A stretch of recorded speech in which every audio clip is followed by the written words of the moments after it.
Torej je razumeti, da je bilo za dosego lanskoletnega cilja treba 2% BDP-ja vložiti izključno v jedrne vojaške izdatke, česar Slovenija ni storila. Šlo je za politično igro. Razlaga Erik Kopač, definicija, kaj lahko spada v drugi steber vojaških izdatkov, sploh še ni natančno znana. Kot kaže, naša politika računala na to, da bo to lahko izkoristila.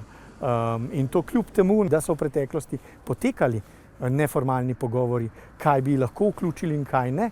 In po mojem vedenju informacije strani zavezništva niso bile naklonjene slovenskemu razmišljanju. Dobra milijarda je bila namenjena delovanju MORS-a in Slovenske vojske, dober milijon uradu za varovanje tajnih podatkov, 35 milijonov je šlo za pokojnine in 330 milijonov za, kot so opredelili, druge ključne investicije za potrebe vojske in zavezništva, ki pa jih NATO ne vidi kot del obrambe. V glavnem na železnicah in pa na cestah, če se ne moremo normalno gibati državljanke in državljani, potem se ne more v primeru vaj ali pa izrednih dogodkov premikati tudi tehnika.